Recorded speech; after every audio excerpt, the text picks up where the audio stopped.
Bonjour à tous, ça me fait très plaisir. C'est le troisième culte que j'enchaîne à Clé. J'ai vraiment l'impression de rentrer à la maison.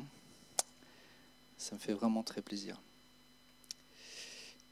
Pourvu que ça dure. Alors, hier, ici, il y avait derrière moi une immense couronne de ballons. Pour la célébration Kids, c'était Bruna qui a fait ça. Elle a toujours à cœur de faire des décorations inspirées. Et en fait, c'était un immense soleil pour dire que Dieu, c'est un soleil sur notre vie. Et même quand il y a les nuages, le soleil est là. On a eu un super chant en allemand, d'ailleurs, fait par Elie. Je voudrais le remercier parce que c'était super. On a eu des paroles fortes pendant la louange. On a eu des paroles fortes. Et elles m'interpellent d'autant plus que, et vous le verrez, vous le constaterez, mon message va vraiment dans ce sens. De temps en temps, Dieu me confirme le message que je dois donner. Vous savez, quand on prépare une prédication, des fois on a des doutes de dernière minute. Seigneur, est-ce que c'est vraiment ça que tu veux leur dire? C'est un peu embêtant quand c'est le dimanche matin à 7h.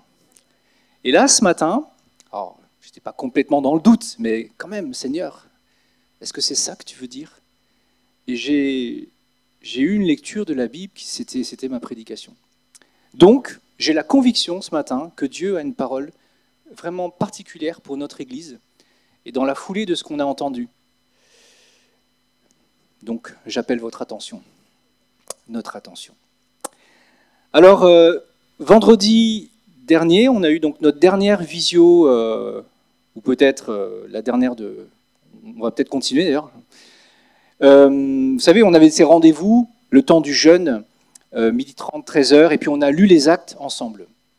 Et je voudrais dire bravo à tous ceux qui ont lu le livre des actes pendant le mois de janvier, comme on l'avait suggéré, comme on avait lancé l'idée. L'idée, en fait, c'était de lire les actes pour préparer la série qui va commencer très bientôt. En fait, là, on est dans l'antichambre dans la série, on est dans la chambre haute, mais à un moment, on va vraiment démarrer la série, je vous le promets, et on va passer le cap de acte 1, on va passer à acte 2. En fait, toutes ces prédications de janvier, il faut prendre ça comme un teasing, vous savez, la bande-annonce, etc. Je ne sais pas comment, quand vous lisez les actes, quand vous avez lu les actes, les pensées qui vous viennent dans le cœur. On peut lire les actes, puis en général, on trouve ça super, parce que c'est quand même des belles histoires, des beaux récits. Mais on peut se dire, oh là là, ils en ont eu de la chance quand même. Qu'est-ce que j'aurais aimé être chrétien à cette époque. Seigneur, tu m'as fait naître trop tard. Ça, c'est une manière de réagir à notre lecture aux actes. Et puis une autre manière, ce serait de dire, moi aussi je veux vivre ça. Et de sentir dans son esprit et dans son cœur qu'il y a quelque chose pour nous aujourd'hui. Et pas juste un petit truc, mais quelque chose de la même taille, de la même dimension, la dimension de l'esprit. Et il y a un désir qui monte, il y a un désir qui monte. Je veux vivre des actes. Vous savez qu'il y a une parole qui se répète plusieurs fois dans la Bible, donc quand ça se répète, c'est que c'est important. Dieu dit à chacun d'entre nous, Dieu a dit à chacun d'entre nous, il va le redire, j'ai préparé des œuvres pour ta vie. Des œuvres préparées de toute éternité, des œuvres préparées d'avance, je les ai préparées dans mon cœur pour toi. Veux-tu y entrer? Alors, pour certains, pour beaucoup même, j'imagine, on a déjà pratiqué ces œuvres du Père. Mais il y en a plein d'autres. Il y a toute une série d'actes qui nous attendent. Et donc, la question, c'est comment vivre ces actes que nous avons lus? Comment, et je crois qu'il y a un temps particulier pour notre Église, comment vivre les actes à Montpellier en 2023 et les années après? N'est-ce pas? C'est ça la question qu'on se pose. On ne lit pas les Actes pour ensuite passer à Romains, puis après à Corinthiens, etc. etc. On est d'accord? On ne lit pas les Actes pour lire la Bible. On lit les Actes parce qu'on sait, on sent qu'il y a quelque chose pour nous à saisir. Alors dans les Actes, tout commence avec le Saint-Esprit. En fait, ça commence vraiment au chapitre 2. Et si je veux que quelque chose commence en moi ou recommence en moi, des fois on a des coups de mou dans la vie chrétienne, on a envie que ça recommence, eh bien, la seule chose qu'il nous faut faire, c'est simple, c'est rencontrer à nouveau le Saint-Esprit. Et c'est un des objectifs de cette série qui va bientôt commencer, c'est vivre une rencontre avec le Saint-Esprit. Avez-vous déjà vécu cela? Avez-vous rencontré personnellement le Saint-Esprit? Ou seulement entendu parler du Saint-Esprit par quelqu'un qui l'avait rencontré? Et je crois que vraiment, dans le temps que nous allons vivre, dans ces prochaines semaines, il va y avoir des rencontres avec le Saint-Esprit. Et je sais que tous, nous sommes attendus et invités par Dieu pour cela. Alors ce matin, je vais prendre un passage qui va nous montrer une facette de l'Esprit de Dieu, une chose que le Saint-Esprit fait pour que nous entrions dans les actes, dans nos actes. Et je vais lire un texte que j'ai trouvé en Tite. Alors ce n'est pas dans les actes, mais la série n'a pas commencé, donc j'ai le droit.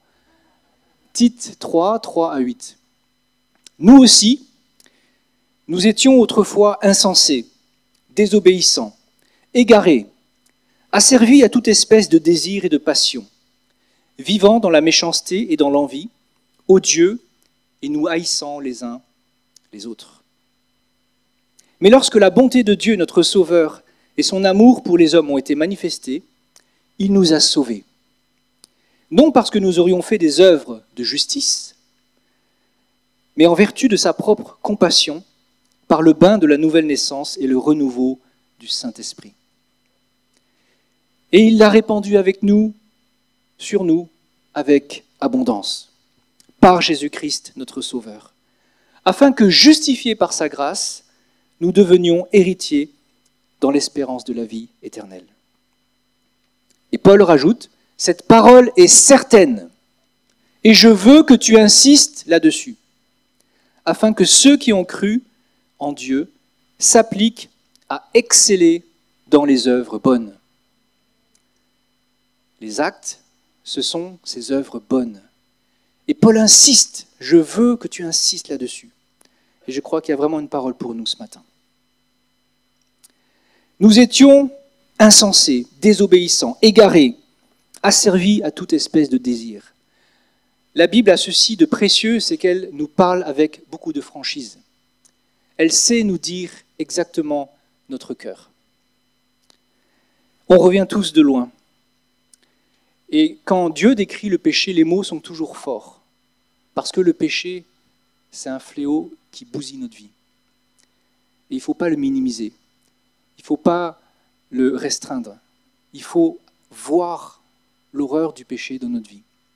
On est tous des personnes défigurées, des personnes enlaidies par le péché.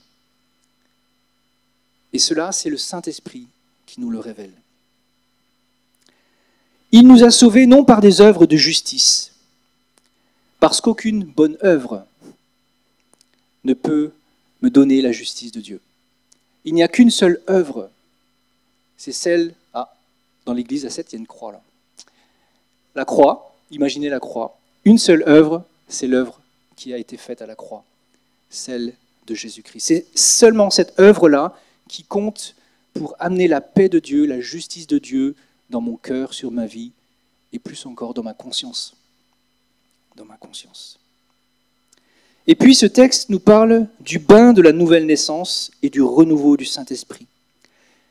Et deux expressions qui montrent que le Saint-Esprit fait une œuvre unique. Il est celui qui amène le commencement, le recommencement en nous. Il est celui qui sait amener la nouveauté. Dans la Bible, il y a l'Ecclésiaste, le philosophe, qui se désespère, mais rien ne change, rien de nouveau sous le soleil. Et puis nous, on sait par notre propre expérience du péché combien le péché nous fait toujours replonger et replonger et replonger. La puissance du Saint-Esprit est celui qui nous libère de ce cycle infernal. Il est celui qui amène une rupture et qui crée le recommencement en nous. Et c'est pourquoi c'est important de le rencontrer. Et tout cela nous conduit dans des œuvres excellentes.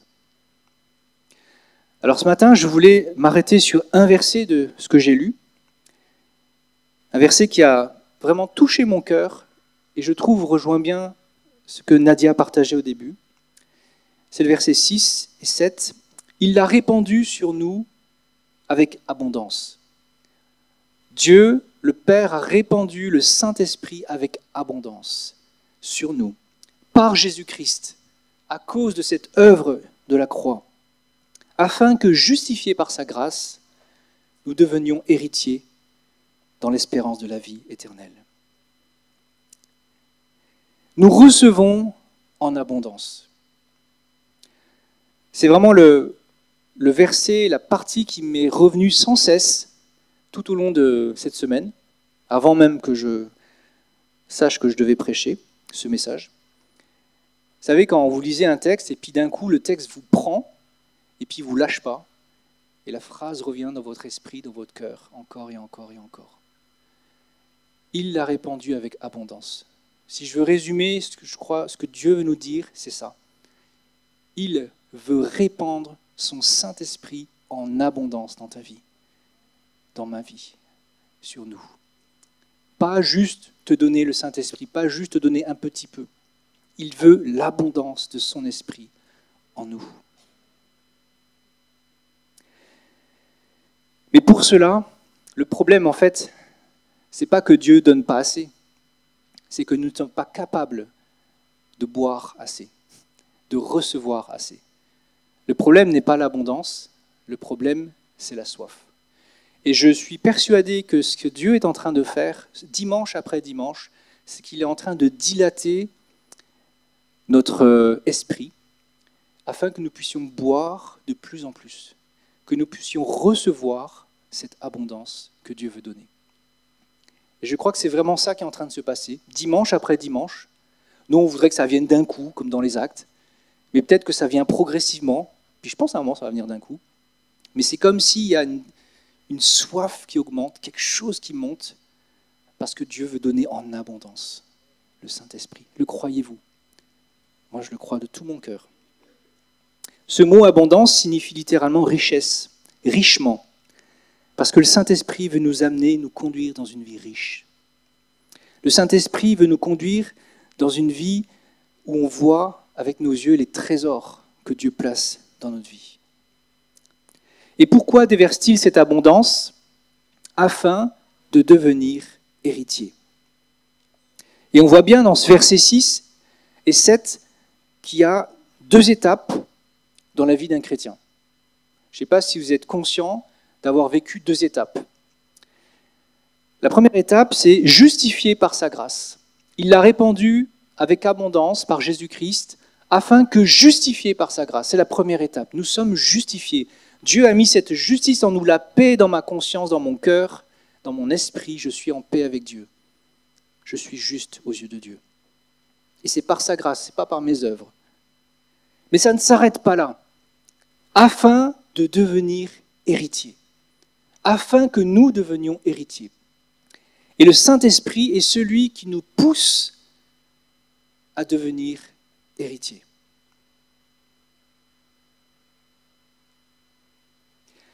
Alors pour nous parler de cela, le Saint-Esprit qui nous pousse à devenir héritiers, j'ai pensé à faire un parallèle qui m'est apparu assez net en fait, entre le livre des Actes, en particulier le tout début des Actes, et puis la terre promise, l'épisode de la terre promise. Dans l'Ancien Testament, on voit que Dieu a promis à Israël un pays découlant de lait et de miel. Une promesse magnifique, c'est le pays de Canaan. Mais on voit que Israël a dû le conquérir. Pas juste le recevoir, clac comme ça, clé en main, j'attends, puis hop, ça vient tout seul, mais que le peuple a dû se lever et puis aller faire la guerre, et saisir son héritage. Il a dû affronter pour cela des peuples qui étaient pleins de pratiques occultes. En fait, c'était un terrain, toute une région remplie des puissances spirituelles mauvaises. Et l'histoire montre que ce que Dieu combattait, ce n'est pas tant les hommes, mais c'était ces puissances spirituelles mauvaises qui avaient réussi à mettre une captivité, un joug très pesant. Il y avait des massacres, des cultes offerts avec des sacrifices d'enfants, par exemple, des choses comme ça, atroces. Et donc, Dieu s'est levé et à travers son peuple, il a combattu ces puissances. Que se passe-t-il dans les Actes? Quand on lit les Actes, on voit l'Église aller à la conquête du monde, de Jérusalem jusqu'à Rome. Mais en fait, plus précisément, ce n'est pas tant l'Église, c'est l'Évangile. C'est l'Évangile dont l'Église est le messager qui conquiert le monde. Et plus l'Évangile progresse, plus le monde est rempli de ce règne de Dieu. Les démons sont chassés, les aveugles voient, les œuvres du diable sont détruites, les sourds entendent, les captifs du mensonge sont délivrés. Et une année de grâce est proclamée. Luc 4. Ça, c'est les Actes en fait. Les Actes, c'est ce règne de Dieu qui a rempli les disciples et qui se répand dans le monde, qui est annoncé dans le monde. Et finalement, qu'est-ce que c'est vivre les Actes? Qu'est-ce que Dieu veut nous dire à travers cela? Alors c'est pas tant, des fois on a une image, ouais, on va vivre le réveil. Puis on colle acte avec réveil. Puis voilà, des choses surnaturelles, des choses voilà, qui peuvent être très étonnantes. Mais il ne faut pas qu'on se réduise juste à ça. En fait, il y a un plan qui est toujours le même de toute éternité, c'est Dieu veut rétablir son règne. Dieu veut chasser les démons, Dieu veut chasser l'usurpateur, le diable, qui maintient captifs des gens et qui fait ce mal sur la terre. Et Dieu, il nous utilise en tant qu'Église pour cela.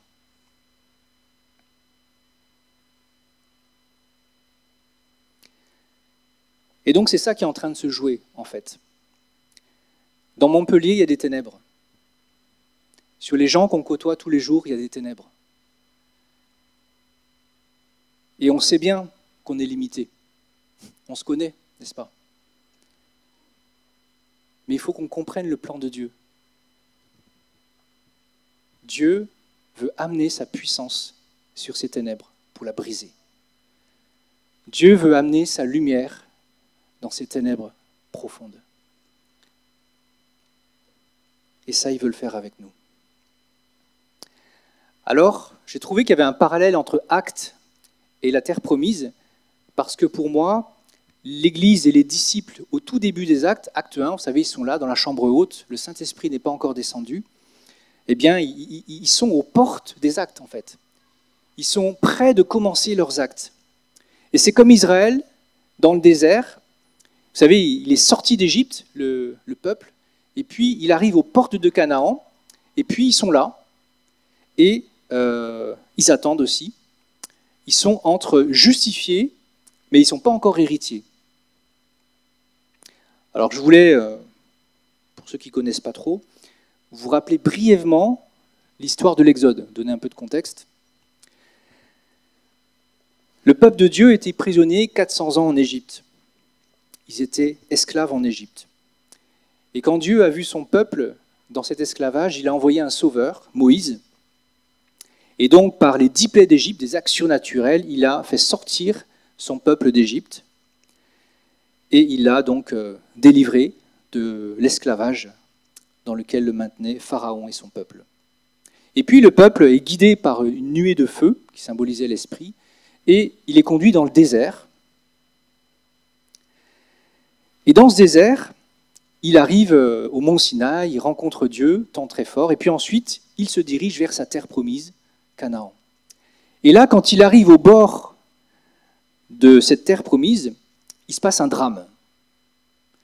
Et ce drame, c'est qu'ils envoient 12 espions, le peuple, pour explorer le pays promis, en repérage, Et sur ces 12 espions, il y en a 10 qui font un rapport catastrophique, plein d'incrédulité, et qui en fait décrit ce que Dieu voulait donner.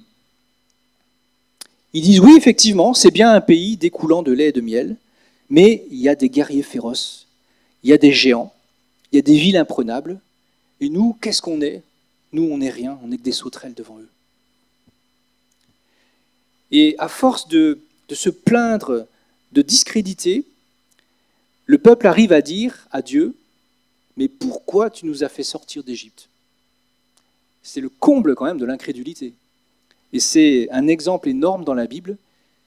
Et on peut se dire, ouais, ils étaient nuls à l'époque, ces Israélites. Nous, on aurait fait mieux, bien sûr. J'aurais fait mieux. Mais il ne faut pas qu'on s'y trompe, c'est le cœur humain. On est tellement capable d'incrédulité, d'ingratitude envers Dieu. Et peut-être de dire, mais finalement, je regrette presque ce salut. Alors la sentence tombe, et Dieu condamne à 40 ans d'errer, 40 ans dans le désert, ce peuple qui n'a pas cru en ce que Dieu leur donnait. Ils étaient sauvés de l'Égypte, ils étaient sortis, mais ils ne sont jamais entrés dans leur héritage. Et il n'y en a que deux, vous connaissez l'histoire, Josué et Caleb, qui eux, parmi les 12 espions, c'était les deux seuls qui ont dit « mais non, il faut y aller, parce que dans ce pays, il y a vraiment la promesse de Dieu ». Et le texte précise que pour ces deux-là, ils étaient animés d'un autre esprit. Et toute la différence entre Josué et Caleb et les autres, c'était qu'ils étaient animés d'un autre esprit, l'Esprit de Dieu. L'Esprit de Dieu qui a mis en eux ce désir de saisir et de croire en l'héritage.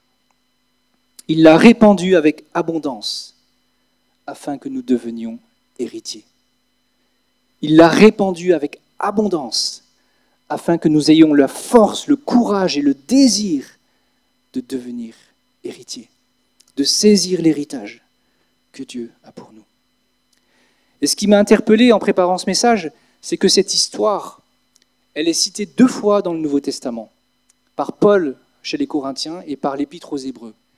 Et à chaque fois, les auteurs le montrent, parlent de cet exemple comme un avertissement pour nous chrétiens.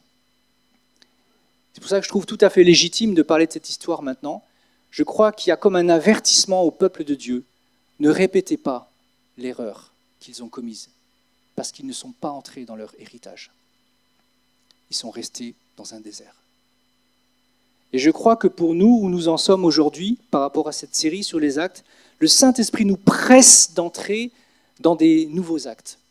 Je crois qu'il y a quelque chose que Dieu a préparé pour aujourd'hui et pour Montpellier et la région, à travers nous. Et je crois qu'il y a ici un choix à faire. Et qu'il nous faut méditer cette histoire, nous rappeler cette histoire, parce que c'est une possibilité de rester dans le désert. Et toute la différence, c'est que eux, ils étaient animés d'un esprit d'incrédulité, d'un esprit ingrat, d'un esprit tourné vers eux-mêmes, d'un esprit finalement qui n'avait pas totalement renoncé au péché. Mais nous pouvons être animés d'un autre esprit. Il y a une slide, je crois, Hébreux. C'est un des 2 textes dont je vous parlais. Vous qui participez à la vocation céleste, notre appel est extraordinaire, la vocation céleste. Aujourd'hui, si vous entendez sa voix, n'endurcissez pas votre cœur comme lors de la révolte, au jour de la tentation dans le désert. Je fus indigné contre cette génération, et je dis, leur cœur s'égare toujours. Et ils n'ont pas connu mes voies, et j'ai donc juré dans ma colère, ils n'entreront certainement pas dans mon repos, la terre promise. Et ce matin, dans le psaume qui confirmait ce que je recevais, psaume 106, il est écrit « Ils ont méprisé un pays de rêve ».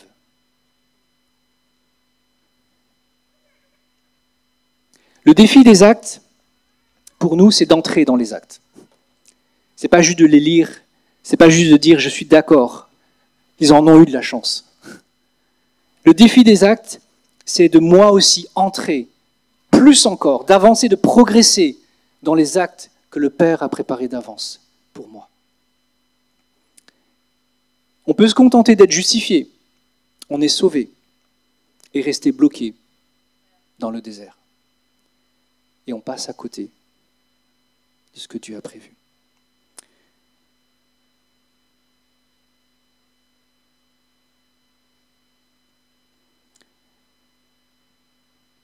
Il y a des forteresses dans nos vies qui doivent tomber. Dans la conquête de Canaan, ça commence par la prise des villes et des forteresses. Et ça commence par nous, en fait. Il y a des forteresses de résistance à l'évangile dans nos cœurs qui doivent tomber. Quand on devient chrétien, quand on se convertit, au début, Dieu fait grand ménage, et puis il y a des choses qui tombent, qui se mettent en ordre selon l'évangile, mais les choses les plus profondes prennent peut-être plus de temps. Il y a des choses qui sont comme des forteresses que le diable a plantées depuis tout petit dans ta vie. Et cela, il ne faut pas fermer les yeux. Il ne faut pas se dire plus tard. Il faut qu'on les affronte, ces forteresses. Il faut que des forteresses tombent. Il faut qu'on vive, Luc 4, les aveugles voient, les sourds entendent, les captifs sont libérés. Il faut le vivre afin de le faire vivre à d'autres.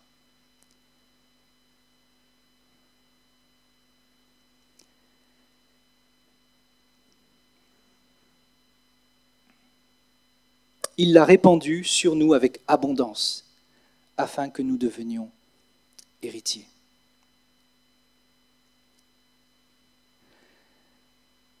Devenir héritier, ça montre bien qu'on n'est pas automatiquement héritier. Ce n'est pas parce qu'on est chrétien qu'on est de fait héritier. Nous avons besoin de le devenir. Et c'est une part particulière du Saint-Esprit de nous conduire à devenir héritier.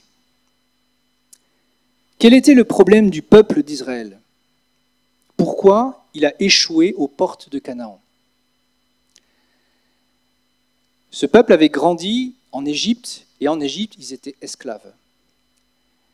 Et le jour où ils ont été libérés, ils sont devenus libres, justifiés dans un sens, mais dans leur tête, ils ont continué de penser comme des esclaves. Et c'est ça que le Saint-Esprit démonte. C'est ça que le Saint-Esprit travaille. C'est d'enlever nos pensées d'esclaves et de les remplacer par des pensées d'héritiers. Et vous savez, le Saint-Esprit, il ne travaille pas que la surface, nos comportements, j'arrête de fumer, j'arrête de boire, tous ces trucs visibles extérieurs, mais il travaille aussi et surtout l'intérieur, la cause vraie de ces symptômes. Et le travail pour devenir héritier, ça prend toute la vie. Israël, ils étaient peut-être fils et filles. Dieu les appelait comme ça, mes enfants. Mais ils se comportaient comme des esclaves. Ils murmuraient, ils se plaignaient. Dieu était leur patron. Pour les câlins, c'était leur papa. Mais pour le reste, c'était un patron. En fait, l'esclave, c'est celui qui veut rester dans son immaturité. C'est celui qui ne veut pas avancer.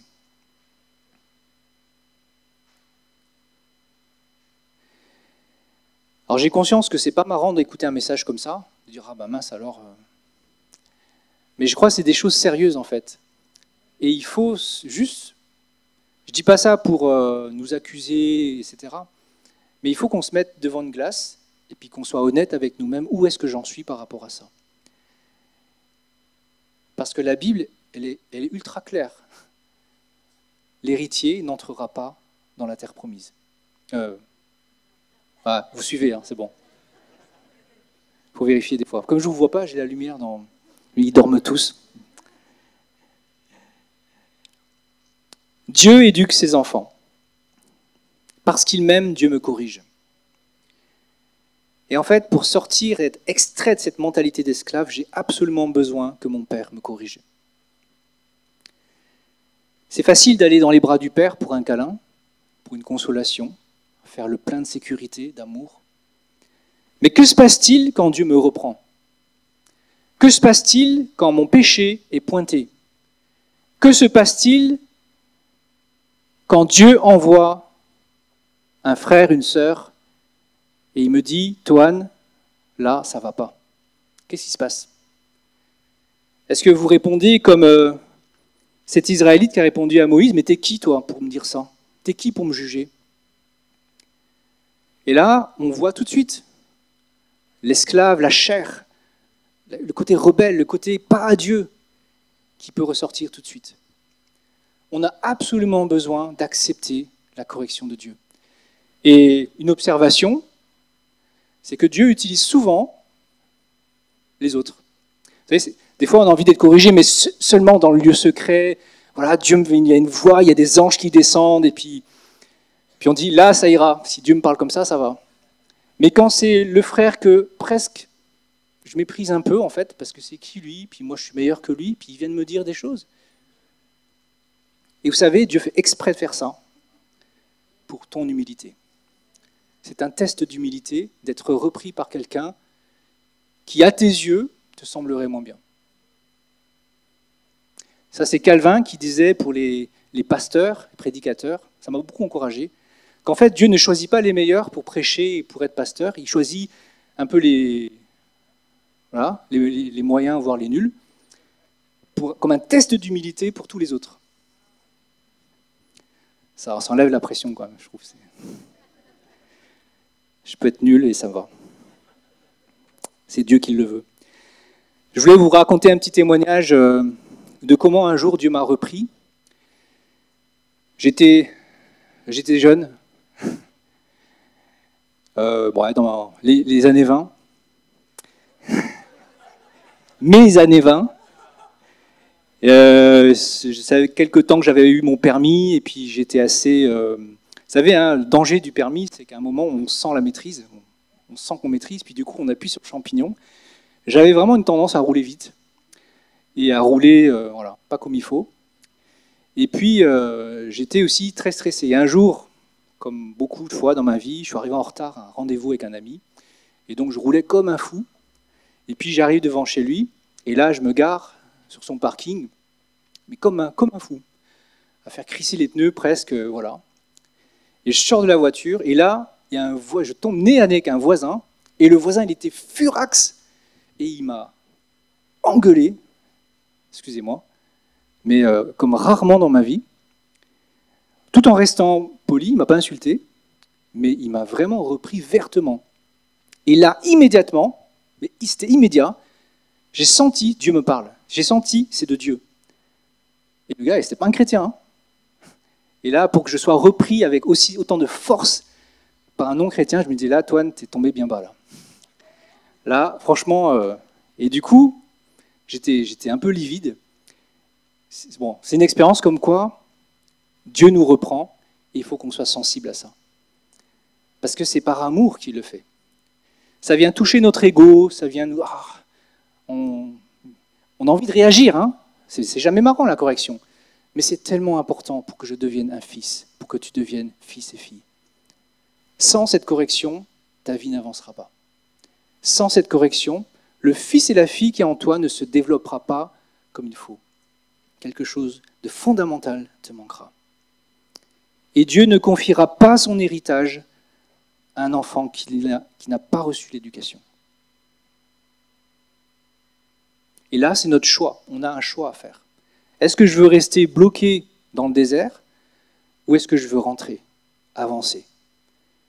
Et je pense que, alors il y aurait d'autres aspects, mais la correction, comment on réagit à la correction, c'est un très bon test de là où on en est par rapport à cela. Il l'a répandu avec abondance afin que nous devenions héritiers. Seul le Saint-Esprit, et les textes le montrent, nous conduit dans les affaires du Père, dans l'héritage. Je me disais, j'avais raté un texte, je vais le lire là. Romains 8, je ne l'ai pas lu celui-là. Ouais. Tous ceux qui sont conduits par l'Esprit de Dieu sont fils de Dieu. Et vous n'avez pas reçu un esprit de servitude pour être encore dans la crainte, mais vous avez reçu un esprit d'adoption, par lequel nous crions « Abba, Père ». Et l'Esprit lui-même rend témoignage à notre esprit que nous sommes enfants de Dieu. Or, si nous sommes enfants, nous sommes aussi héritiers. Héritiers de Dieu et co-héritiers de Christ. Je voulais encore vous montrer ce passage parce que c'est vraiment clair dans le Nouveau Testament que c'est le Saint-Esprit qui nous conduit dans cette identité de fils et qui nous conduit à devenir ses héritiers et à devenir ceux qui entrent dans l'héritage. L'héritier prend à cœur les affaires du Père. En fait, il a une posture dans sa vie. Il a un cœur et une attitude, une sensibilité à ce que le Père veut faire. Celui qui n'est pas héritier, il va s'occuper de ses affaires à lui. Et puis il va prier Dieu que Dieu bénisse ses affaires. Et Dieu est bon, je crois. Mais il passe à côté.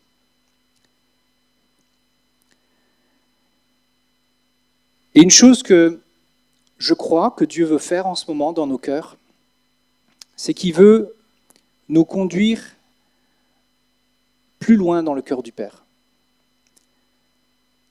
J'avais cette image depuis 2 semaines. Vous savez, quand l'apôtre Jean met sa tête contre Jésus pour écouter son cœur, le cœur à cœur. Je crois que Dieu cherche le cœur à cœur avec nous. Et que dans cette période qu'on vit, c'est un temps pour le cœur à cœur. Et je crois que Dieu veut rencontrer en moi, en nous, le fils, la fille que je suis.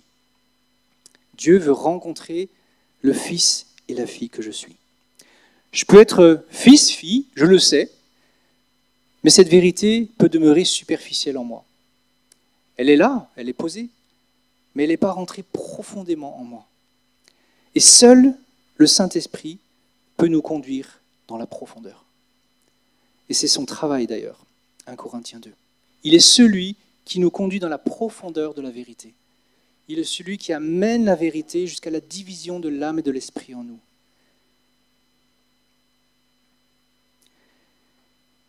Et je voulais vous raconter pour cela, alors je l'ai certainement déjà raconté, mais c'est notre version. Témoignage de ce que Dieu a fait quand je suis arrivé dans cette église, il y a maintenant 10 ans. Je suis arrivé à une période de ma vie où j'avais derrière moi, je ne sais plus quoi, mais peut-être une quinzaine d'années de service dans l'église. Je prêchais, je faisais plein de choses qui m'avaient beaucoup valorisé. J'avais été beaucoup encouragé. J'avais suivi une formation pour être pasteur. J'avais une certaine réussite et j'avais donné tout mon cœur dans le service. J'ai fait plein de choses chrétiennes, des belles œuvres. J'ai aucun regret, c'était beau. Mais quand je suis arrivé en 2012 ici, à la fin de l'année 2012, tout d'un coup, brutalement, Dieu a tout enlevé. L'arrêt a été absolument brutal dans ma vie. Dieu a tout enlevé. À travers le pasteur qui me supervisait et qui me dit « Arrête, pas maintenant ». Et d'un coup, tout ce qui m'avait donné ces dernières années, la valeur, la reconnaissance, etc., m'a été enlevé. Et ça a été très difficile, ça a été incompréhensible, et pour plein d'autres raisons. Mais ce qui est intéressant, c'est quand Dieu enlève tout ce qui nous donne cette reconnaissance et puis presque cette place, notre place dans la société, qu'est-ce qui reste? Et j'étais confronté à ça, qu'est-ce qui reste? Qu'est-ce qui reste? Et puis, j'ai passé comme ça quelques années très très pénibles, quelques mois plutôt, peut-être j'exagère, 2 ans. Et puis à un moment, j'étais en Allemagne chez ma belle-sœur, et dans un moment encore difficile dans mes pensées, dans mon cœur, il y a un cri qui est sorti. J'ai dit à ma femme était là. Mais ce cri pour moi, c'est comme si enfin un mensonge profondément enfoui dans mon cœur était monté à la surface, il était sorti à la lumière. J'ai dit, je ne suis rien.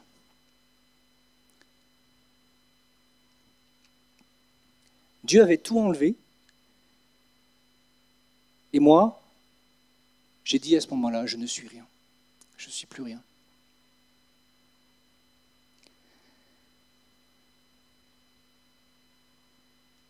Et là, j'ai compris que j'avais glissé de bâtir mon identité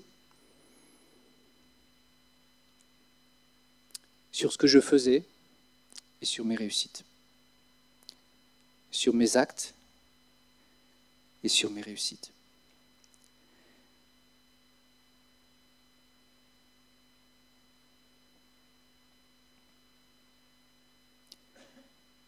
Mais quand on fait ça, en fait, c'est un piège mortel. Et Dieu l'a vu, et Dieu m'a empêché de me laisser happer par ce piège mortel. Parce que si ce sont les œuvres et les réussites qui participent à mon identité, alors ça prépare le terrain pour l'orgueil, si j'ai de la réussite. Ou une déprime profonde, si j'ai pas de réussite. De la colère et tout et tout. Et l'orgueil précède la chute. Ça, c'est ce que j'ai vécu. Et après avoir dit « je ne suis rien », j'ai pu entendre Dieu me dire « en fait, tu es mon fils. Et en toi, j'ai mis toute mon affection. Tu es mon fils. » Et j'ai compris que cette vérité-là me suffisait. Que je n'avais plus besoin finalement d'un titre, des œuvres, vous savez, les médailles qu'on se met là, hein, inconsciemment, on s'en met des médailles. Hein. Mais qu'en fait, ce que Dieu me disait, c'est « tu es mon fils ». Et c'est ça qui doit te suffire, c'est ça qui doit te combler, c'est cette vérité-là. Tu es mon fils et je t'aime. Et en fait, ça a repositionné en moi une autre posture, une autre attitude. Et une fois que ça a été remis en place, c'est pas que c'était totalement absent de ma vie, mais ça avait bougé de ma vie. C'était pas au centre en fait. Et quand Dieu a remis ça, alors en quelque temps, Rodrigue m'a dit, écoute, reprends le chemin du ministère. Et là, boum, les œuvres sont venues, les actes ont repris, etc. Dieu veut nous rencontrer en tant que fils et filles. Et je crois que cela précède toutes les grandes œuvres. C'est exactement ce qu'a vécu Jésus. Il s'est fait baptiser et Dieu a dit « Tu es mon fils en qui j'ai mis toute mon affection. » Et le Saint-Esprit est descendu en abondance sur lui. Et il a commencé son ministère. Et je crois que c'est exactement ce même enchaînement que Dieu nous appelle à vivre. À revivre peut-être, parce qu'on a besoin de revivre peut-être des choses, on est arrivé à un certain niveau de profondeur, mais Dieu veut amener une profondeur plus grande encore. Parce que ce sont les fils et les filles qui sont héritiers. Et parce que Dieu veut répandre en abondance. Pas juste une mesure, pas juste une grande mesure, en abondance. Comme quelque chose qui ne s'arrête jamais tout au long de ta vie. Une abondance de l'esprit. Parce que Dieu a tellement aimé ce monde qu'il veut le toucher à travers nous, en abondance. Il l'a répandu avec abondance, afin que nous devenions héritiers. Je crois vraiment que c'est ça où nous en sommes aujourd'hui. Merci beaucoup d'avoir été avec nous. Merci d'avoir suivi cette vidéo, ce message en ligne. On espère que ce message vous a plu, vous a touché. Et si d'ailleurs quelque chose vous a parlé en particulier, n'hésitez pas à partager cette vidéo autour de vous et même à vous abonner à notre chaîne YouTube. Comme ça, vous pourrez chaque dimanche être avec nous en direct à 10 h sur notre chaîne. Ou bien, si vous êtes ici à Montpellier en présentiel, on se fera une joie de vous rencontrer tous les dimanches à 10 h. Si vous avez des questions à propos de Jésus, à propos de la Bible, de la foi, sachez que nous organisons chaque semaine des soirées alpha, qui sont des soirées de découverte de la foi. Et donc, ce sont des moments en petits groupes où on peut poser des questions et cheminer ensemble à la découverte de Jésus. Et si ça vous intéresse, il y a toutes les informations en description sous cette vidéo. Et avant de vous quitter, j'aimerais juste prendre quelques instants pour m'adresser à vous qui peut-être, en regardant cette célébration, en regardant ce message, vous a dit « Oui, mais moi, je ne suis pas croyant et moi, j'aimerais tant avoir la foi. J'aimerais découvrir comment vivre cette relation avec Dieu. J'aimerais juste vous rappeler que le message de l'Évangile, il est tellement simple. C'est un message d'amour. Ce message nous dit que Dieu nous aime.